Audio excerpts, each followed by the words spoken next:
정부가 온실가스를 줄이고 안정적으로 전기 공급량 확보하기 위해서 새로운 계획을 발표했는데요.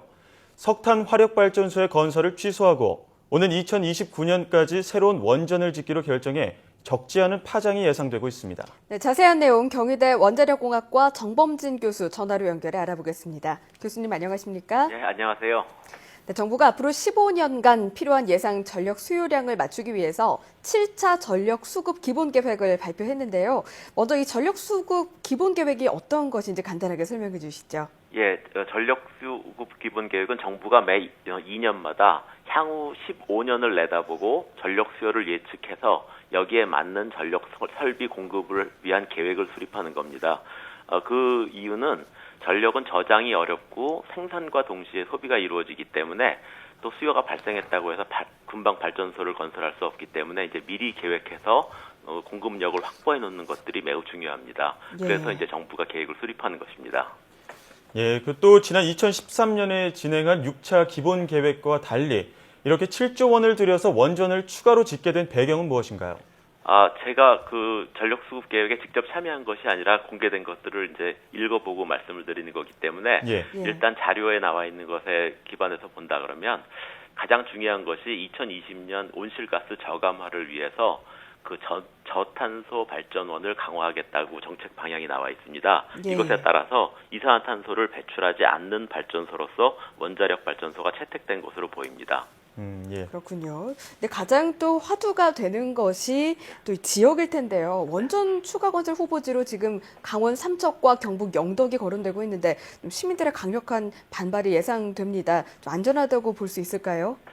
우선 원자력 전문가로서 안전하다고 과신해서도 안 되고 또 자만해도 안 된다고 봅니다. 그렇지만 네. 또 한편으로는 그 과도한 우려 때문에 정책이 뭐 바뀐다거나 하는 것들도 큰 문제가 될 수 있습니다. 그래서 사실은 이 안전성이라는 것들은 그 동일한 사실도 바라보는 관점에 따라서 서로 다르게 인식이 되는데 우리나라에는 부정적인 인식이 좀 더 많은 것 같습니다. 예. 그렇지만 한편으로 이제 지난 40년간 거의 반세기 동안 우리나라에서 원전이 운영되고 있었고 그 사이에 또 많은 논란도 있었고 언론의 이슈도 됐었지만 사실상 국민이 느끼기에 큰 문제가 됐었던 적이 없었거든요. 그런 점 감안해 주셨으면 좋겠고요. 가장 중요한 것은 그 예. 해당 지역 주민들을 안심하기 위해서 정부나 그 한수원에서 많은 노력을 해야 되는 겁니다. 또 하나는 그 원자력 발전소를 짓게 되면은 국민 전체가 값싼 전기를 누리게 되고 또 국가적으로도 이산화탄소 감축을 할 수 있고 또 네. 에너지의 안정적 확보에도 도움이 되는데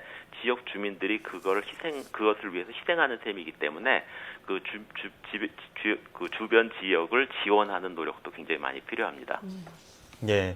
또 그런가 하면 이 주요 7개국 G7 정상들이 이 화석연료 사용을 끝내자고 촉구하는 것은 물론 이 기후변화 대응에 힘을 모으기로 한 상황인데요. 네. 이런 흐름 속에서 탄소 배출을 최소화하기 위해서는 원전 외에는 답이 없다라는 것이 국내 관계자의 의견입니다. 교수님 보시기에 실제로 원전의 비중을 늘리는 것이 이 온실가스를 줄이는 데 도움이 된다고 보십니까? 예, 그렇습니다.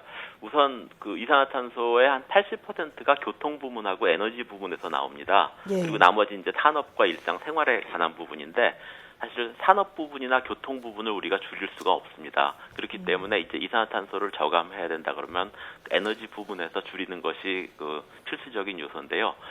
원자력 발전소를 지금 만약에 석탄으로 대체한다 그러면은 약 온실가스가 한 1억 2천만 톤이 더 증가하게 되고요.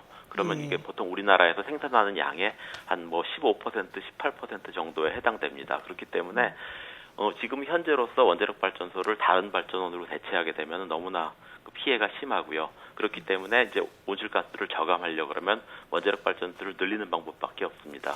뭐 네. 신재생 에너지나 이런 것들이 있긴 하지만 그 자체가 너무 소량이고 또 너무 비싸기 때문에 그 아직은 현실화된 기술은 아니라고 생각하고 있습니다. 네, 특히나 현실화적인 측면에서 온실가스 배출량을 더 줄이고 효율을 높이는 그 방안으로 말씀을 주셨는데 아마 좀 지역 주민이 반대하는 이유 중 하나가 일본 사례 때문이 아닐까 예. 싶은데요. 네. 이 원전 사고에서 보듯 사고가 나면 이 원전은 치명적일 수 있다는 위험을 안고 있기 때문이 아닌가 싶습니다. 또 그래서 독일이 2022년까지 모든 원전의 가동을 중지하기로 했다. 뭐 이런 소식도 있는데 혹시 좀 정부의 정책이 안전보다는 효율성만 따지는 것은 아닌가 하는 의견도 나오는데 어떻게 보십니까? 일단 아까 말씀드린 것처럼 우리가 생각하는 것들이 사실에 기초하고 있느냐 아니면 인식에 기초하고 있느냐 하는 문제인데 예. 독일하고 이태리에는 좀 부정적인 인식이 좀 많은 편이었습니다. 그런데 이제 우리나라엔 잘 안 알려져 있지만 영국 같은 경우에는 굉장히 부정적인 나라였음에도 불구하고 2011년에 후쿠시마 사고를 경험을 하고 직접 가서 확인을 하고 오히려 그 2년 후인 2013년에 친원전 정책을 발표를 했습니다. 야당도 다 합의했고요. 그래서 예. 그 원전 8기를 짓기로 계획을 발표하고 지금 추진을 하고 있는 국가입니다. 이것과 같이 어떤 나라의 경우에는 후쿠시마 사고를 보고 굉장히 부정적으로 생각을 하고 어떤 나라는 그 정도냐 그럼 우리 감당할 수 있다 이렇게 생각하기도 합니다. 그래서 사실은 이것들에 대해서는 사실이 중요한데 우리나라에는 사실보다는 인식이 더 많이 돌아다니고 있는 것이 문제라고 생각합니다. 그렇다면 교수님은 뭐 인식보다는 사실은 어느 정도는 안전하다 보신다는 입장이시죠? 그렇습니다. 네. 네, 알겠습니다. 자, 끝으로 온실가스 감축과 또 안정적인 전력 공급, 이 두 마리 토끼를 잡기 위해서는 무엇보다 이번 계획이 효과적으로 실행되는 것이 중요할 텐데요. 네. 이를 위해서 앞으로 어떤 방안이 마련돼야 한다고 보십니까? 아직은 이게 계획이 확정된 것이 아니라 공청회나 이런 여러 과정을 통해서 좀 더 의견 수렴을 하게 되겠지만 우선은 안정적인 공급이라는 건 무조건 설비를 늘리는 방법밖에 없습니다. 소비를 줄이는 것도 방법이지만 그것은 지금까지 그렇게 성공적이지 않아 왔고 또 하나는 단기적으로 그 효과가 나타나지 않습니다. 그래서 그 안정적인 공급을 위해서는 설비를 많이 늘려야 되고요.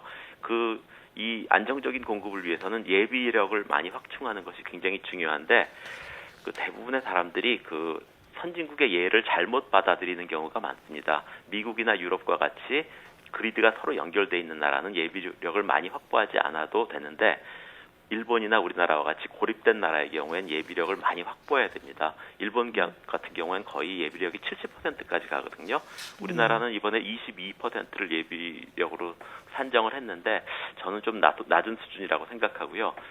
우리 국민이 발전소 몇 개 정도 더 추가 부담할 수 있다고 생각하고 있기 때문에 좀 더 공급력 확대를 위해서 노력을 해야 된다고 생각합니다. 예, 우리나라의 경우에는 설비를 늘리고 예비력을 확보하는 것이 중요하다라는 말씀을 해주셨는데요. 네. 어떤 방향이든 이 주민들을 위한 안전한 대책과 계획이 수립됐으면 하는 그런 바람입니다. 지금까지 경희대 원자력공학과 정범진 교수와 함께 이야기 나눴습니다. 네. 교수님 오늘 말씀 잘 들었습니다. 네, 감사합니다.